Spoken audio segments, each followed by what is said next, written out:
Hi, everybody. I am just doing a quick sort of review of a video that I'd seen yesterday, actually saw it a little bit earlier today, but it's a fascinating video interview with Pinecreek Doug and Autumn, who goes by Notes from Autumn on Twitter.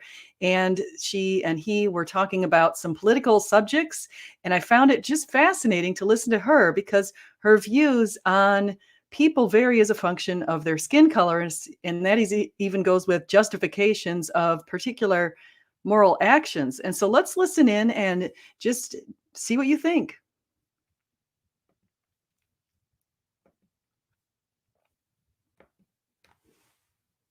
Hey, good that you made it. Can you hear me? Can talk. I want to make sure I hear you. I can hear you, but I'm also hearing. You got the tab open. I had YouTube open. That's why I was hearing two different audios. Okay, so to fill everybody else in, I invited, or you invited yourself to come on my channel on Twitter about an hour ago, and all this started because I responded to a tweet that you did, which said, what was your original tweet? Oh yeah, it was a joke, but you said, who here wishes that Tucker Carlson would fall down the stairs or something like that. Yeah, that's the gist of it. It's just, if you could wish that anyone would fall down the stairs, who would it be and why is it Tucker Carlson? Or meme, like people answer the question for you, and that's what makes it the joke. And then I said, less hate, more conversation. Right. I was purposely cryptic because I wasn't actually saying Autumn to you. I was just like in general. Because I do think I'm going to comment here real quickly in case you don't know who Tucker Carlson is. Tucker Carlson is a political commentator, and he's on Fox News. And Fox News in the United States is known as the right-leaning conservative channel.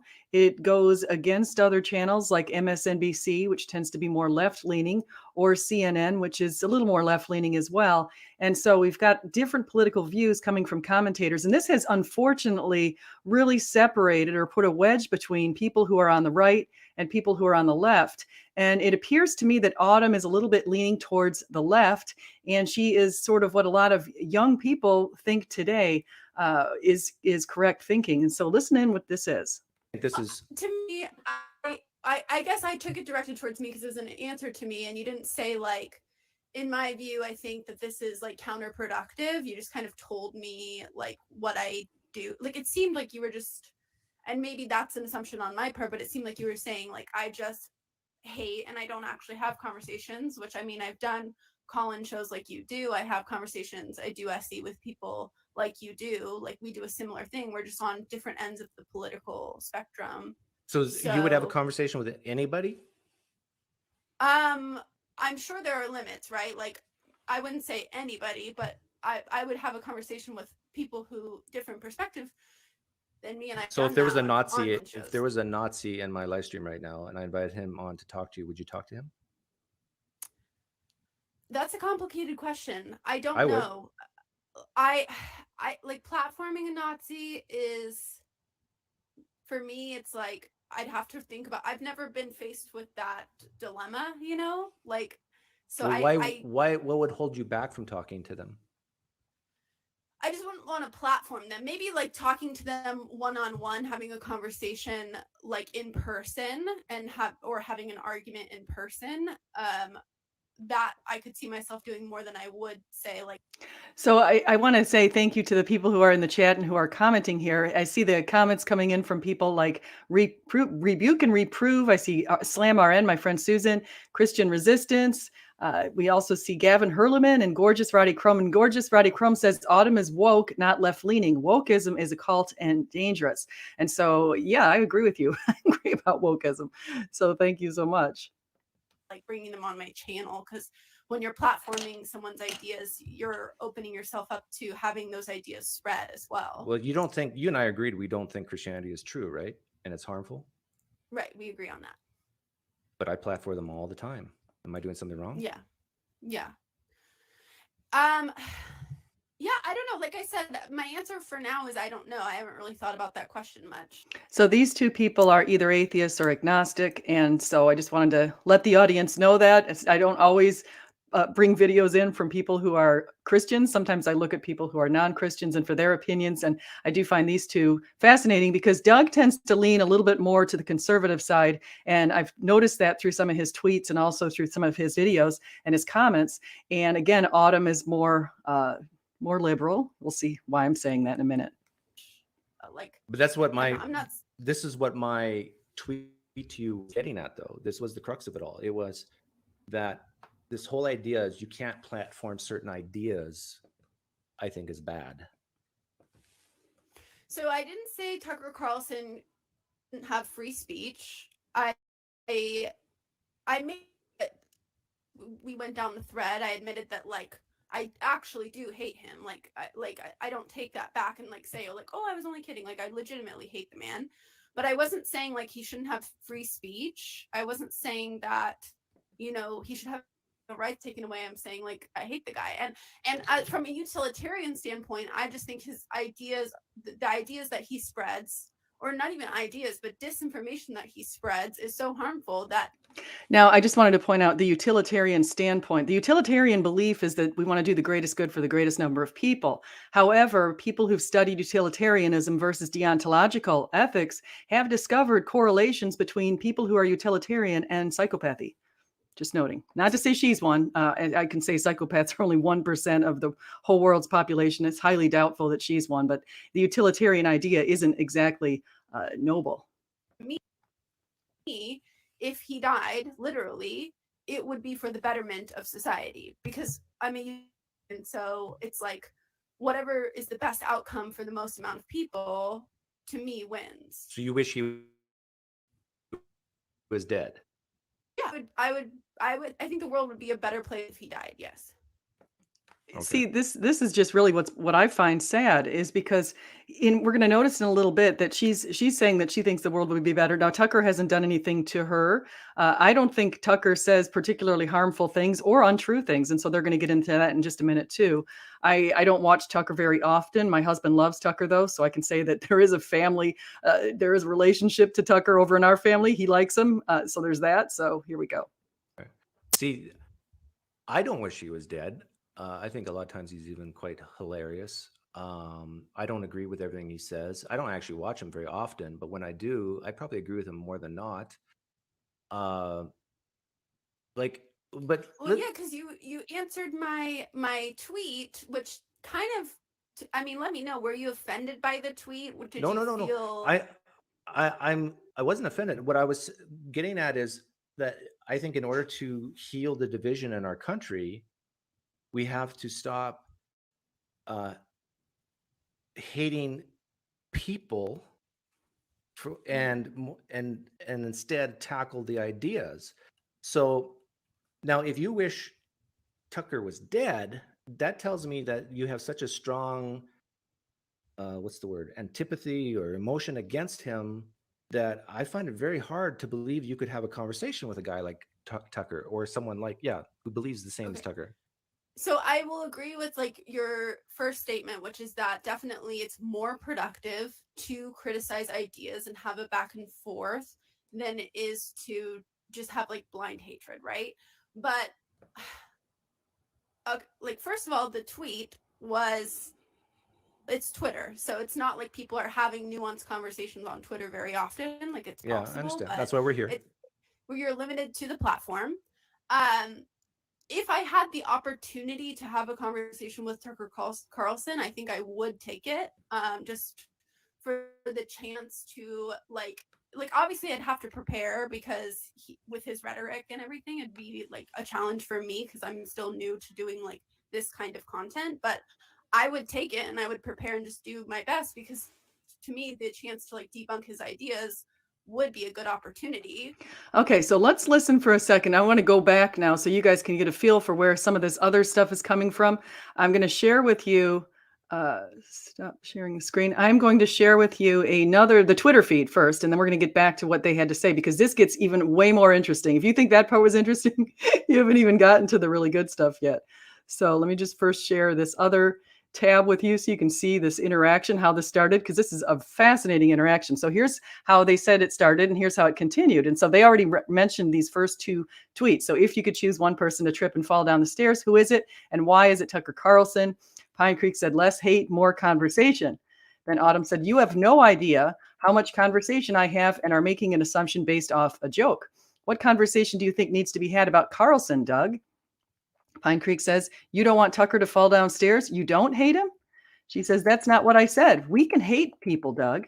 You seemed to have made the assumption that is just because I hate bigots, I therefore don't have enough conversation.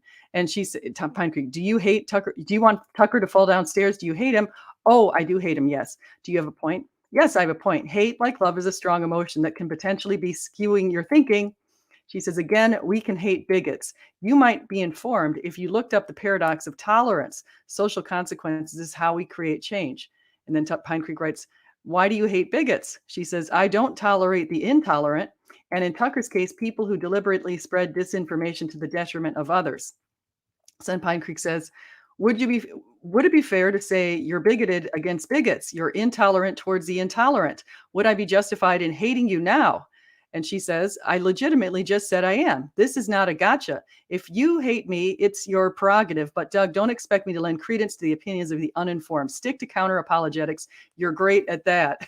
So anyway, that's part of the conversation. It just got really interesting. And so I'm gonna get back, and now I'm gonna go back to the other screen so we can listen, because this gets really incredibly interesting. So feel free to comment when you guys see this too. Make sure you can hear it. Okay, Chrome tab. Here we go.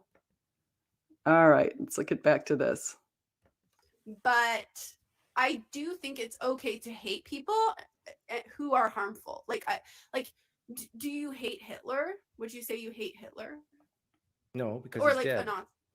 Okay, like a Nazi, a person who still thinks Hitler's ideology. You don't hate that. I hate actions, not ideas. I hate the ideas that inform bad actions. So yes, it starts with okay. This is the difference. Yeah. The thing is, I don't think that every belief or idea is acted upon. Not always, but I feel like it does lead to that oftentimes, which is why I don't think it's immoral to hate somebody, because if somebody is spreading disinformation to the detriment of others, it's too far into semantics to be like, oh, I just hate their ideas and actions, but not the actual person. That's just seems like superstitious to me. Well, let me ask you this. How do you separate a person from? I hear what you're saying. Of what they do. Yeah, I hear what you're saying, and I do think beliefs does inform or cause actions, but I think there's so many examples where I can have ideas in my head about having coitus with women, but I'm married and I've never cheated on my wife. How does that work? And these are not just trivia ideas. Isn't there a difference between, because this is not exactly analogous, is it? Because there's a difference. I'm going to ask you this a question. Isn't there a difference between someone who has fantasies about people outside of their consensual monogamous relationship and someone who is dishonest and acts upon those ideas or spreads the idea that you should be deceitful to someone that you've agreed to a monogamous relationship? As far as morality goes, I think that if people want to be polyamorous or polygamous, if everyone's consenting and I'm not talking about that. I'm talking about not every idea I have in my head leads to an action. That's my point. Right. But I'm saying it's not exactly, you gave an analogy, and I'm saying it's not exactly analogous to Tucker or Carlson, or however you want to reference him, Tucker Carlson, because he, on a daily basis, pretty much, what does he go on, 5 days a week? Or I don't know. So 5 out of 7 days a week, he goes on Fox and deliberately spreads disinformation. How do you know that? He's openly said that nobody would take his show seriously in the court of law. He says that anyone like in their right mind. We can pull up the. So she has this, she goes in, spends a little time trying to pull up what she's trying to say here. She's trying to say that Tucker himself said that nobody should take his show seriously. Actually, they find out a little bit later as she reviews where she got that information that it wasn't Tucker who said that. It was actually lawyers representing Tucker said something like that in courts. But again, kind of going back and forth, she's saying he's disingenuous and that it was said that people shouldn't watch his channel. There were no specific citations precisely what Tucker has done that has been dishonest. I can see where people sometimes stretch the point to make their point. Sometimes they overemphasize certain parts of points because they want you to get something across that they believe in. But anyway, so this particular example, so I'm going to move on just a little bit past this.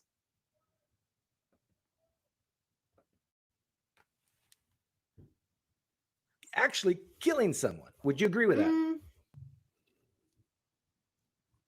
Depending on who you're killing though, right? Because I'm a utilitarian. What? If we're killing someone who causes harm overall to the population, to society, then no. Like it depends on what you're talking about. But if we're talking about like a bigot killing, we'll just say like minority groups, that is worse than someone just hating minority groups. Yes. Is it? Okay, this is really interesting. Okay, I understand. I agree with you. Trap. Yeah, okay. I agree with you that killing a Hitler is not bad compared to killing a minority group. Is it wrong? Is it more wrong to kill Tucker Carlson or someone of a minority group? Well, that's too out of a question, because like definitely if you're just killing someone because they're a member of a minority group, that is definitely less bad than killing Tucker Someone Carlson. has to die. It's either going to be Carl Tuckerson or let's say a black woman who has you haven't even heard the rest. Let's say it's a black. I was laughing because. Let's say it's a black woman who chopped off the arm of her husband, not out of self-defense, but just I hate you, husband, and chops off the arm of her husband. I say that she's caused less harm than Tucker Carlson. So really, in that scenario, Tucker Carlson would die. Yeah. You'd rather kill Tucker Carlson rather than a woman who has a history of chopping limbs off. Yeah. What if it's a white man who chopped a limb off a black woman? That's tougher for sure. See, why is it tougher? Just for the change of color. Yeah, see, he's making a brilliant point here. It's just the change of color. Imagine she's sitting in a court of law and she needs to see the person and analyze a person's skin color to make a determination on whether or not the person is guilty of a particular charge. Equally done. Both people chop the arm off some innocent person, and in both cases, she's going to make a decision about them based on the skin color and also on female-male issues. So keep listening. No, it's a power dynamic, right? Also, but still, probably, I would say Tucker Carlson spreads more harm versus how much disinformation Tucker Carlson spreads.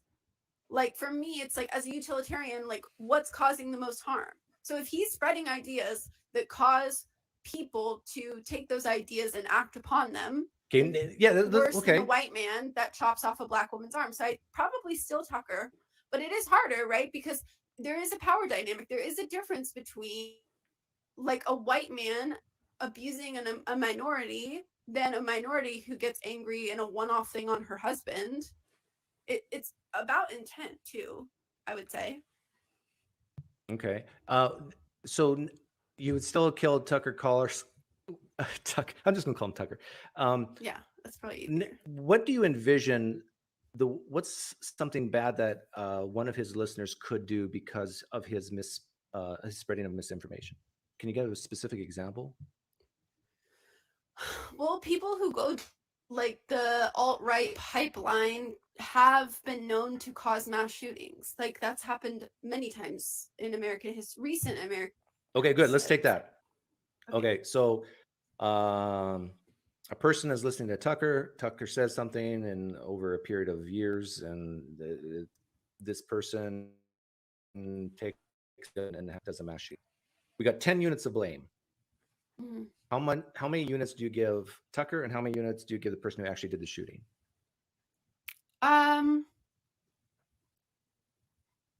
3 to 7. So 7 to the person who shoots and 3 to Tucker. Wow, I was not expecting that. Okay, so let's think about this. Let's really put this in context to what she's saying. Now, she is giving Tucker is going to take 30% of the responsibility for a person who's a mass shooter, because the person who's a mass shooter listened to Tucker Carlson, and it wasn't Tucker Carlson saying that you need to go out and do that. However, let's take the same exact thing and apply it to her own situation by her tweet. Should you push Tucker down and kill him? And her tweet is, why is it Tucker? So if someone were to act on her tweet, okay, that she said, of course, is a joke, but if someone were to act on her tweet, she, by her own standards, would need to take 30% accountability. So it's just crazy. So we'll continue. I was thinking, but that's not good. What I'm saying. It's like if he takes 3 units of blame per mass shooting that or it's not even just one mass shooting though, because you have to think about it. His platform's big, so it's also like there's more minor incidents that he causes, because he's definitely. But in each case, you would get the same people, right? So let's say you have 2 mass shootings, and I ask the same question for each one. One's done by Jim, and one's done by Bob. Jim, what is it, 7 to 3? Bob, 7 to 3? Yeah. Okay. See, I would give it 9 to 1. So the only difference between you and me is 2 units.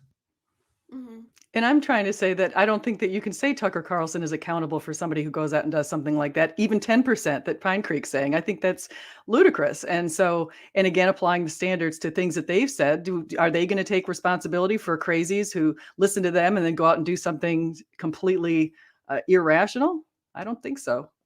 I would give the vast majority of responsibility, blame, to the person who actually pulls the trigger, and not Tucker.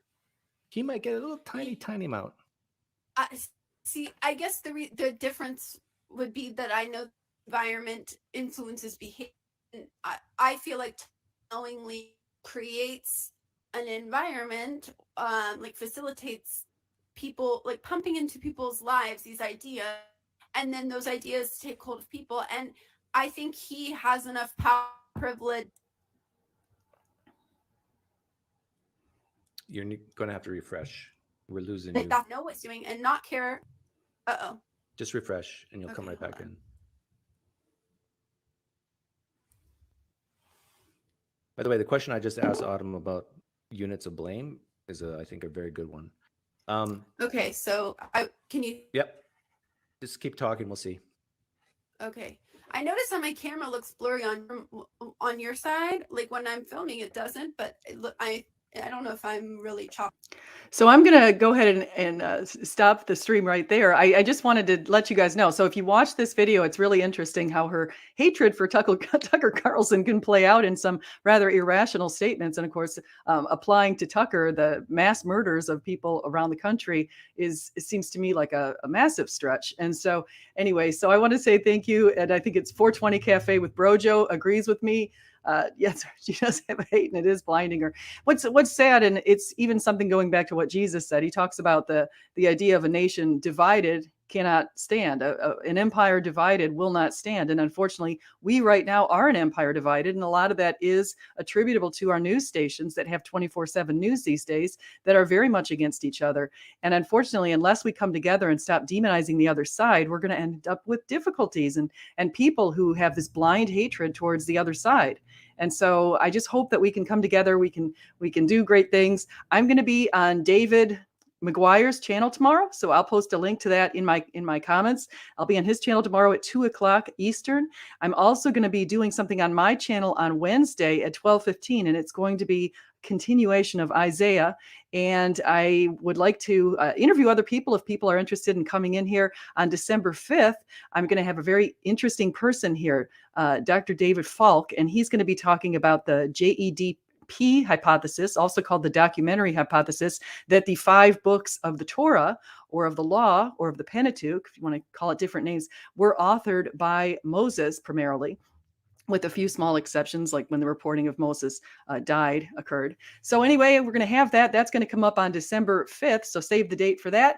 And you guys just remember, whether you eat, drink, or whatever you do, do it all in the glory of God. Thank you.